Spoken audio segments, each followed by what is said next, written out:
Welcome to Global Dispatches, a podcast about foreign policy and world affairs. I'm your host, Mark Leon Goldberg, editor of UN Dispatch. And in this show, we discuss topical global issues, have conversations with foreign affairs thought leaders and newsmakers, and give you the context you need to understand the world today. Go to globaldispatchespodcast.com to learn more. And now on with the show.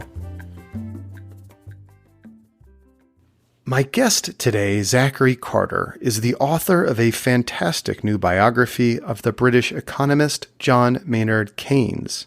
Zachary Carter is senior reporter with HuffPost and author of The Price of Peace, Money, Democracy, and the Life of John Maynard Keynes.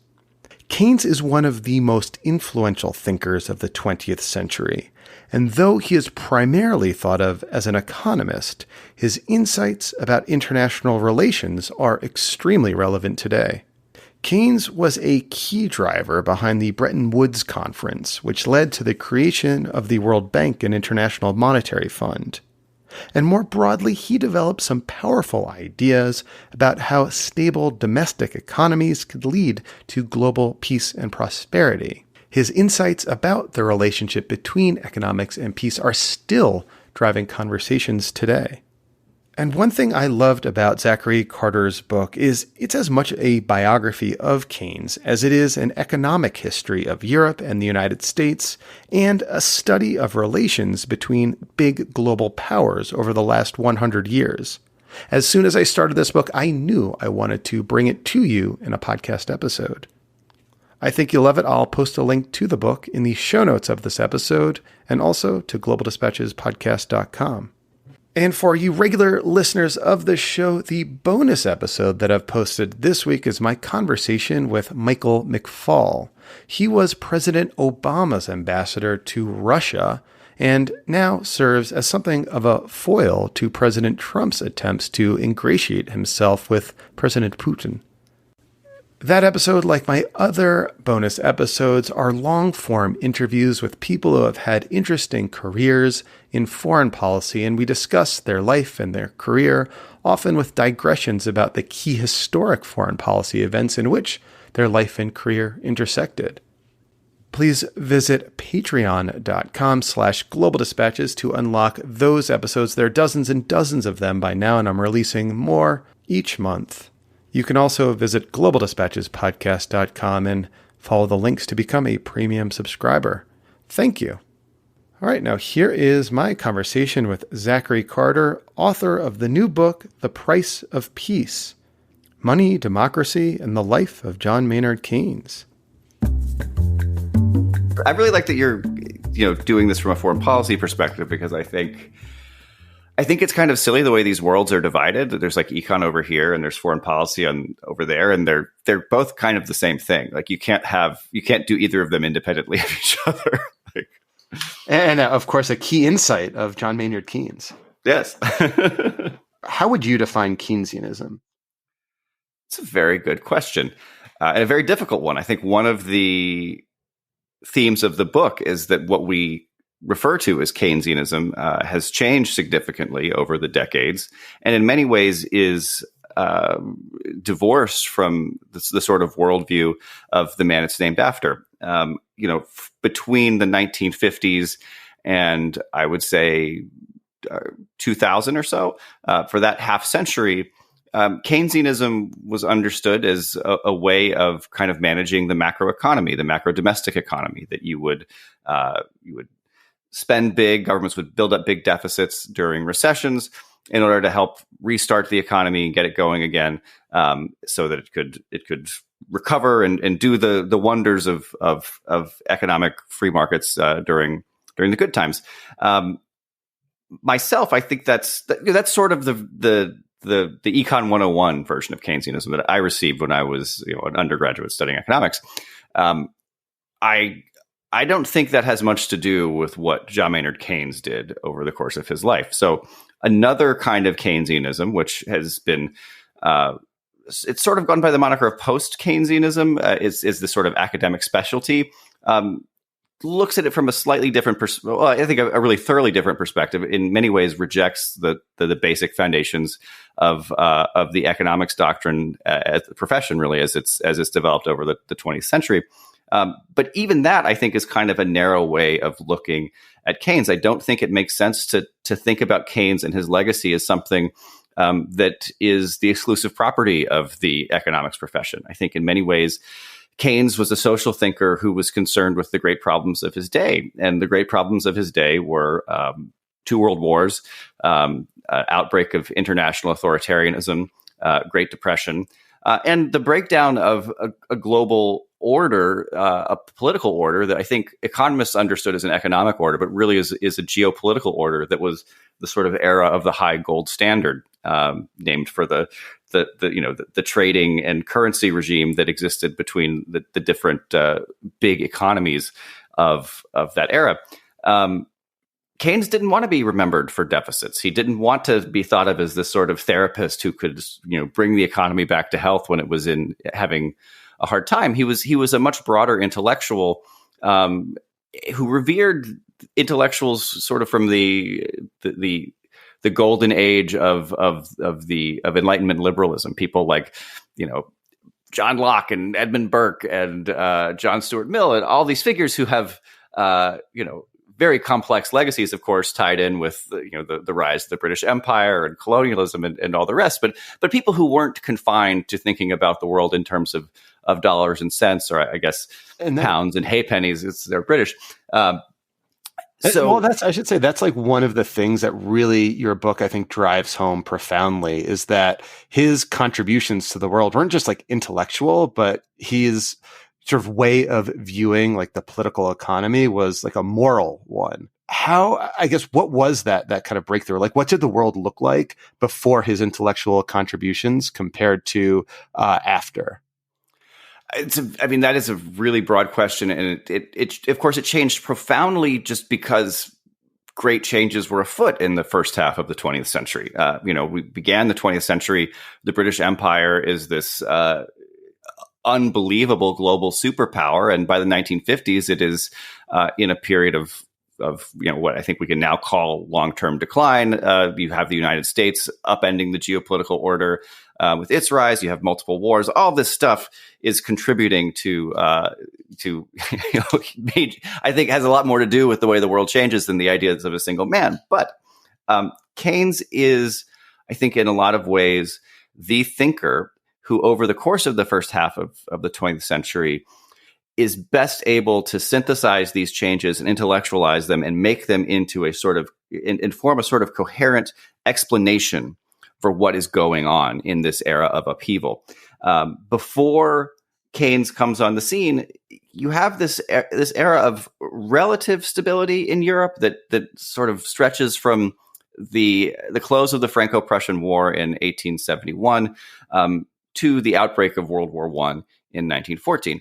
You have to be careful about talking about this as an era of stability, because it's only an era of stability for people living on the continent of Europe and in Britain. For people working at the farther fringes of these empires, there's all sorts of upheaval happening all the time. That's what it is to be subjected to these sort of imperial powers. But you don't have big wars between say, the Habsburg Empire and the British Empire. You don't have France going to war with Germany again. You have a system of trade that exists between these empires that economists of the time call free trade, which is based on the gold standard, which is a system of fixed exchange rates in which every country's currency is linked to a certain quantity of gold. And this is done to sort of in an attempt to prevent governments from meddling with currency in order to get unfair advantages in international trade, so that the actual sort of economic fundamentals of production are what are guiding trade, not the sort of short-term interests of different political constituencies in different countries. It's a very neat theoretical sort of system, and it works for about 50 years. To the extent that it does work, because the British Empire is a hegemonic power with a very active central bank, the Bank of England, which is managing the system in such a way that credit is flowing between nations with relative ease, and creditors are willing and able to lend to other countries that need access to capital and credit in order to boost production. This is not a perfect system. Even in places like the United States, which is one of the sort of rising economic powers of this era, there's a 20-year agricultural depression in the United States that lasts from about 1871 to 1891. And this is a much more, to talk about an agricultural depression sounds like it's a narrow slice of the economy, but in the late 1800s, about half of Americans are living on farms. So this is a very serious problem. There are a lot of ways in which the understanding of this as a functional and fluid and effective way to organize the global economy is sort of blinkered. But that it is a relatively stable order in that it lasts for 50 years. And at the end of this period, you have the outbreak of World War I. It just shatters that way of looking at the world, and it really powers and intellectuals spend another quarter of a century trying to figure out what to do next. And I think Keynes is the guy who really comes up with a set of ideas that become the basis for the next order. And again, one thing I really drew from your book is that the prevailing interest at the time was to sort of try to restore that order. So use the Paris Peace Conference at the end of World War I to try to restore that old economic order. But Keynes, who was at the Peace Conference and railed against that and kind of became an international celebrity for railing against that in Economic Consequences of Peace. Is that a fair description? Yeah, and the economic consequences of the peace is a very radical book in a lot of respects, even though the economic ideas expressed in it are very tepid compared to what Keynes would do later. He basically says in that book, we've destroyed the economies, the sort of foundation of production in so many European countries that we can't waste all of our money by just shipping capital abroad to bankers and creditors in other countries. We've got to do something about healing these domestic economies on their own. And if countries have to ship money overseas to help foreigners, people domestically are going to resent that. And you're going to breed fuel not only for international enmity, but also a sort of domestic nationalism and a new kind of appeal for authoritarian politics domestically. So you're going to breed authoritarianism at home and violence abroad. And for Keynes, who's just lived through the worst disaster that in some respects the world has ever seen, this is totally intolerable. He's outraged by this. But it's a book that people don't really want to hear at the end of the war. People are eager to understand the war as a triumph for democracy, as good conquering evil and a foundation for a new and just social order.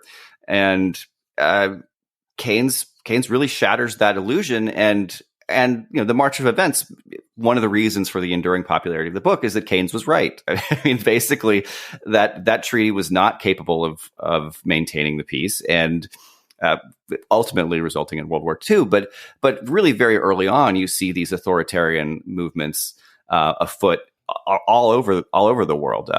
Mussolini by 1922. You've got the beer hall putsch with Hitler in 1924. There are all sorts of agrarian fascist movements in the United States, like the rebirth of the Ku Klux Klan. So there's an enormous amount of upheaval that's happening after the war. And so in a lot of ways, the damage that is done by World War I, even though people aren't being actively slaughtered on European battlefields anymore, the damage is still reverberating through society. And that's where Keynesian economics comes from.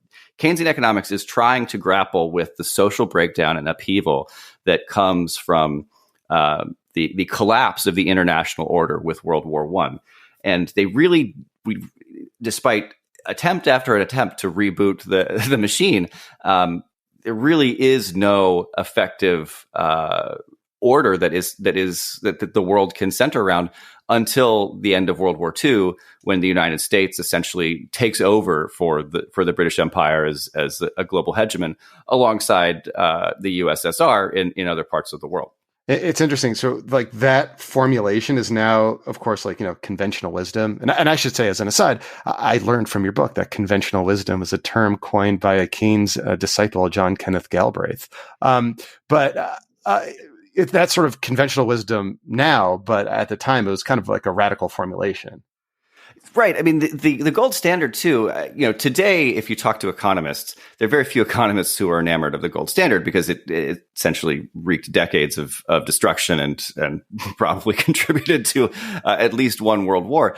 But at the time, it was thought of as, not only right thinking about economics and dollars and cents, but as a sort of humanitarian way of bringing peoples together and of respecting each other across borders. Today, gold is very much part of like a radical right way of thinking. When you come across people who like the gold standard, it's people like Judy Shelton, who's this one of President Trump's new nominees to the Federal Reserve. I mean, people who've dedicated their career to hard right politics, but that wasn't true at the turn of the 20th century. At the turn of the 20th century, and even in the 1920s. Gold was a way of ensuring fair play between peoples. It represented these high Enlightenment ideals about liberty, freedom, prosperity, all the things that sort of liberal imperialists in Britain thought of the British Empire as embodying. And Keynes, certainly early in his career, was very much a liberal imperialist. And by liberal imperialist, I mean someone who thought of the British Empire or whatever empire they were involved in somewhat the same way that I think Americans have talked about American exceptionalism over the course of my lifetime. That these are empires that bring prosperity, democracy, and fair play around the world. They're not predatory. They're not exploitative. They believe very sincerely. These people believe very sincerely in the power of empire to do good in the world, and the gold standard is part of that project. And so after World War I, when everyone can see that World War War really exposes to Europeans the rot at the heart of the imperial order that has been obvious to people in colonies for a long time. And so a lot of these liberal imperialists are trying to wrest something good out of the collapse of that, or out of this new knowledge that they have. And so they very, very much want to restore some parts of this order. And they think gold is a way to do it. But of course, when they try to restore the gold standard, it just results in economic disaster after economic disaster, which in turn breeds all sorts of international political ill will between different peoples. And sort of that almost like a clash between the ideals of an expansive British Empire and rising American hegemony seemed to kind of come to a head at Bretton Woods. In what ways did sort of the final outcome of Bretton Woods as we know it today differ from what Keynes would have liked to have happened there? Keynes spent a lot of the period between 1930 and 1944, when the Bretton Woods Conference took place, thinking about what an ideal international economic order would look like. He recognized that the gold standard was sort of a vector for economic disruption that you could have, because every country's currencies were linked by this one quantity, gold. You could have investors could lose confidence in the ability in one country's ability to make good on its commitment to exchange its currencies for gold, have a run on that currency, and then quickly lose confidence in other countries who had strong economic relationships with that country whose currency had just collapsed. So you would have this sort of contagion from country to country as financial crises just took down entire economies. Keynes knew this was not a good system, right? It was pretty obvious to people once the runs really started taking place in the mid 1920s too. So he's thinking, well, one of the nice things about the gold standard was that it did at least create, generally accepted terms of fair play. If a country was distorting the terms of trade in order to wrest unfair advantages over its neighbors, it was very clear according to the rules of the gold standard, even though the way the gold standard operated often sort of forced countries to do things that if they were going to survive domestically in terms of just living standards and unemployment and things like that, they had to break the rules of the gold standard. So Keynes wants to find a new set of international rules that people can abide by. But he wants a system in which the onus isn't on the losers in the system to pay to fix the problems. Under the gold standard, if a country got into a big deficit, a trade deficit or a budget deficit, it was on the deficit. It was the responsibility of the deficit country effectively to correct that imbalance. They had which breeds the kinds of resentments that could lead to war and conflict and nationalism and all that. Exactly. If you have to cut wages in order to rebalance this trade gap, then you're diminishing the standard of living of your citizens, and they're going to say, "Well, this sucks." And whose fault is it? Well, we have to do it to correct this trade imbalance we have with this other country. So it must be those nasty foreigners over there who are making us live this way, or perhaps the nasty bankers who are imposing this, advising that we do these things. So there's all sorts of problems that come with that. So Keynes' basic system is to say, look, let's just share it. Let's have an international body who says, when you get into these big imbalances that are threatening some sort of economic instability, the winners in the system have to meet the losers halfway. So you have to have equal contributions from each of these parties, so that it's not all about the losers just losing even more to fix the problem. And what's brilliant about that sort of setup is that it creates incentives for the winners essentially to never let their victories get too out of hand, because if they win too much, then they'll be forced to pay an awful lot of money to rebalance things further down the line. And Keynes, in fact, included a whole bunch of very aggressive terms where what became the Bretton Woods institutions, the IMF, World Bank, would actually seize surpluses that wealthy countries were gathering over the course of a year or two. So even then, there would be no actual benefit to developing a long-term surplus. That's not what ended up taking place at Bretton Woods. At Bretton Woods, Keynes was universally recognized as the great man and the great mind of the conference. But the great power was the United States, and the U.S. representative Harry Dexter White was in many ways negotiating against his hero, and with the power of the United States at his back, just basically told Keynes to take a hike on most of these issues. And what we got instead was a sort of system, a global trading system pegged to the US dollar. So you would return to the fixed exchange rates that you had under the gold standard, but instead of gold, you would be pegging your currency to a certain number of dollars. And the United States would be the only global currency that was pegged to gold. So its significance is dramatically reduced in international affairs. Keynes thinks that he gets some wins at the margin where these wealthy countries like the United States are paying more into institutions, two new institutions, the IMF and the World Bank, which will exist to sort of smooth out disruptions. If there is a financial crisis, if there is some sort of really big disaster on the horizon, then the World Bank or the IMF can step in and provide funds. The World Bank for development and the IMF to sort of move through a financial crisis. So you essentially get the gold standard, but instead of gold, you have the dollar, and you have these bailout funds that are largely financed by the wealthier countries.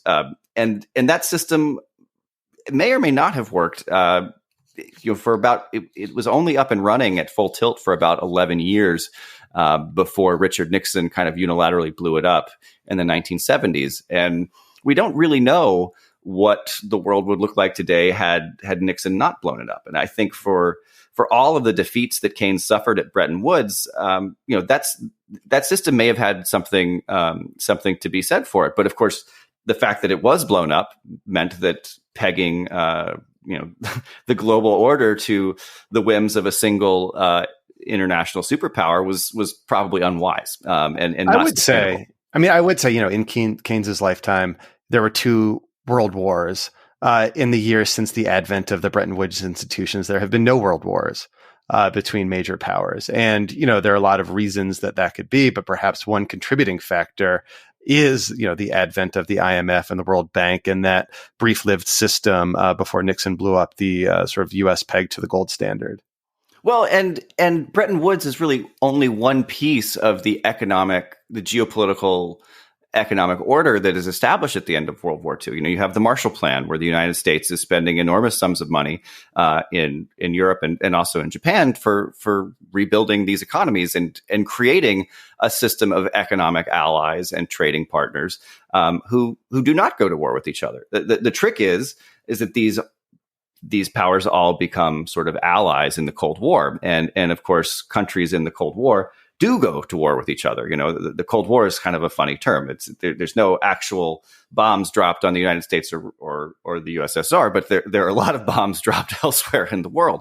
And so, to me, it's sort of it's sort of inconclusive whether this project of sort of economic reconciliation works or doesn't work. On the one hand, you have clear evidence that people who become economic allies in this period don't go to war with each other, but that sort of economic system does not prevent those allies from going to war with others. So that there's whatever tools we can have through international economic policy making. There are clear limits in what they can accomplish. But that said, it's just really hard for me to accept the idea, and I think it would have been impossible for Keynes to accept the idea that there aren't conflicts that you can prevent with wise international economic stewardship. That clearly there's a role to be played here that had not been played well over the first half of the 20th century. Surveying some of the major foreign policy issues and challenges in the world today, rise of China, U.S. competition with China, rising authoritarianism.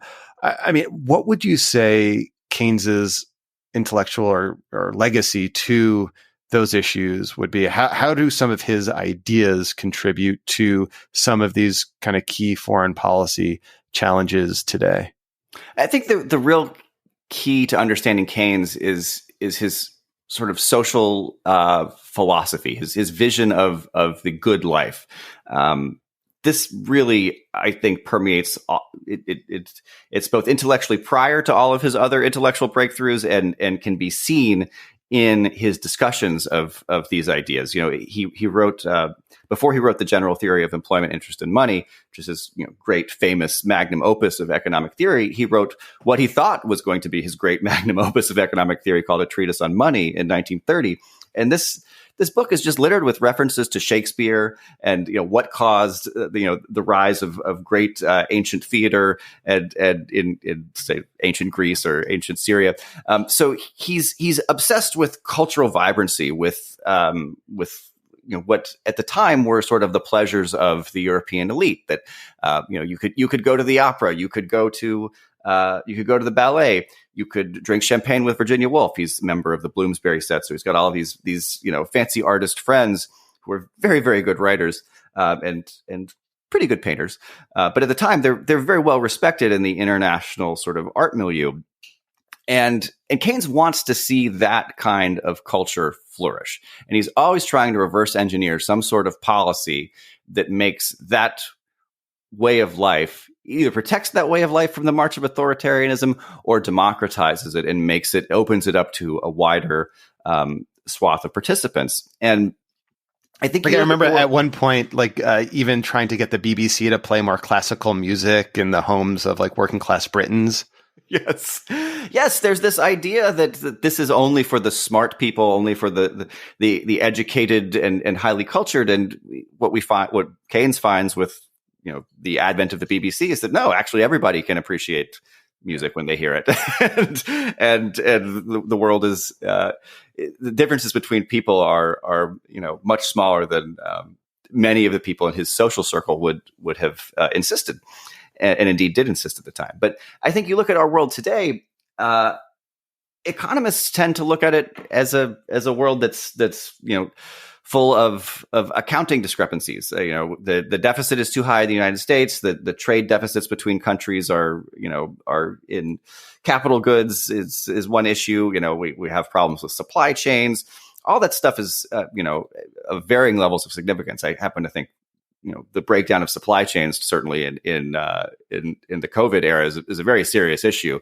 But it's a serious issue because it strikes at the heart of the way that the global order has been constructed in ways that I don't think, say, the U.S. federal debt does. But that aside, those questions would all be secondary to Keynes for what kind of world do we want to live in? What kind of society do we want to live in? And how do we want that society to interact with other societies? And I think the big questions that he would be looking at today, and acknowledging that it's dangerous to resurrect the dead and interrogate them, I think he'd be looking at climate change as a obvious source of chaos and uncertainty.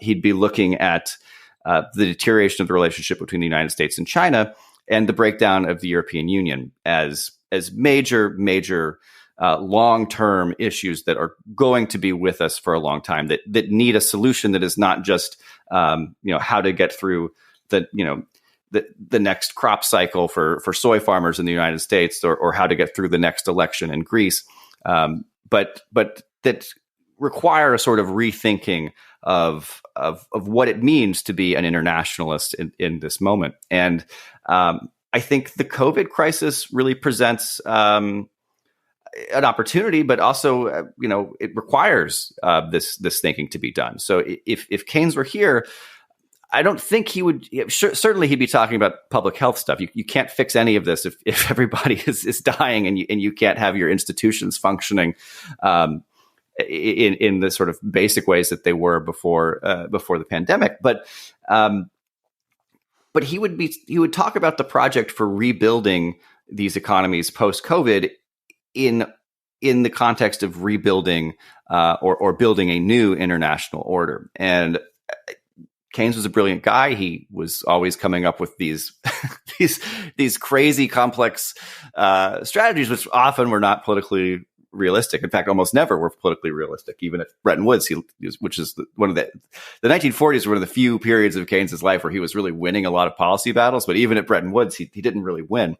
So it's not an easy task to construct a new geopolitical order. But I think we have to ask, what are the successes and failures of the last 30 years of the globalization project, and what are the ways in which it has failed, and how can it be improved upon? I think clearly the deterioration of the relationship between the U.S. and China is a dangerous thing. This is dangerous for the entire world order. But in a lot of ways, I don't know that it's.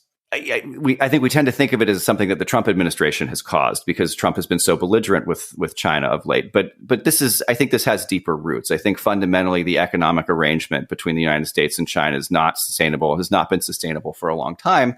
And so there have to be some real decisions made about how to reform that order. It doesn't seem to be true, as a lot of the sort of champions of the type of globalization that we embarked upon in the 1990s insisted, that by establishing just some kind of trade relationship with, say, an authoritarian power like China is, that this will bring about or encourage political reform and democratization.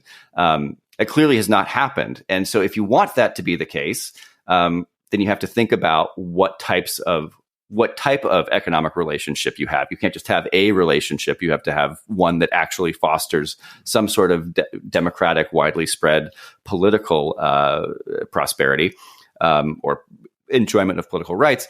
And maybe there are some countries with which that doesn't work. Maybe there are limits to what a trading order can do. I don't have a clear answer for that type of question right now, but I do think that, particularly when the United States is in a situation where its nurses are wearing, trash bags to treat pandemic patients, clearly there's a problem with supply chains and with the way that global manufacturing is organized. Global manufacturing is not capable of meeting serious challenges in periods of disruption. The system we have now only works when everything is working. When something comes to disrupt it, it falls apart. Surveying the world today, do you see any intellectuals or politicians kind of synthesizing some of the major kind of driving forces of the world today? climate change, the negative impacts of globalization, rising authoritarianism, U.S.-China strategic competition, kind of like synthesizing them in a way that Keynes synthesized the driving forces of the world in his day and offering a sort of a way forward? The short answer is no. But I think that is because the sort of position of the public intellectual today has splintered into these different specialties. This is a international affairs, foreign affairs podcast. We tend to think of that realm as being separate from the realm of economics, and there are specialists in each one. And Keynes would have thought that was totally crazy. He did both, right? And he saw both as totally dependent upon each other. That there was no way to really talk about the international order without talking about economics, and there's no way to talk about domestic economics without talking about the international order. And we sort of splintered off and hived off the different spheres of intellectual expertise and authority in such a way that we don't look at the world as in this sort of interconnected way, not just the interconnections of trade, but the interconnections of ideas within the sort of makeup of how we understand what it is to be a political order. So there aren't a whole lot of thinkers out there who I think are looking at the whole thing. I mean, I do think Thomas Piketty and his first book, Capital in the 21st Century, I think made an attempt to do this. I think his latest one, Capital and Ideology, is a much more ambitious work. It's very long and it's very dense, but I think it's one of those, kind of big idea treatises about how the world works. And I don't agree with everything in it, but I think it's an attempt to do the sort of thing that Keynes was doing. And outside that, I used to read a lot of Habermas and Rorty when I was a philosophy student as an undergraduate, but I don't think these guys were serious economic thinkers. I don't think they really looked at. They didn't have the sort of detailed financial training that somebody like Keynes had in order to look at the world. So I do think there will be a school of people who become disciples of Piketty and who react against him. And I think in that debate, we will have people sort of come out as big thinkers of the next era. But to my mind, at the moment, that kind of holistic intellectual is still a fringe character. Like Piketty is not an advisor to any of the major political candidates in Europe or political parties in Europe or in the United States. He's sort of this, weird artistic, genius who marches to the beat of his own drum. He's not like somebody like Larry Summers in the United States, who's always advising every Democrat. It's hard to say who the Republican advisors are now because everything has gone through so many changes with Trump. But I do think because the world is going to change so much, it will become necessary for that kind of thinker to be centered on the world stage once again. Whether they will become centered before we see a cascade of crises as we did in Keynes' day or not, I don't know.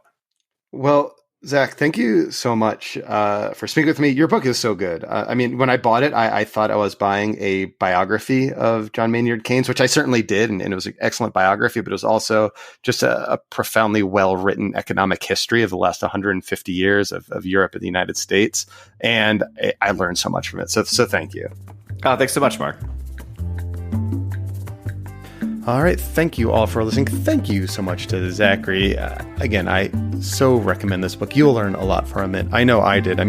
One of the key holes in my understanding of how the world works is how international currency markets work. And this book went a long way to helping me better understand that. So just thank you to Zachary for making that all clear to me. All right, we'll see you next time. Thank you. And thanks again to premium subscribers for helping me keep the lights on around here and supporting the show and just showing me that you value what I do. Thank you. I appreciate it. I will see you next time. Bye.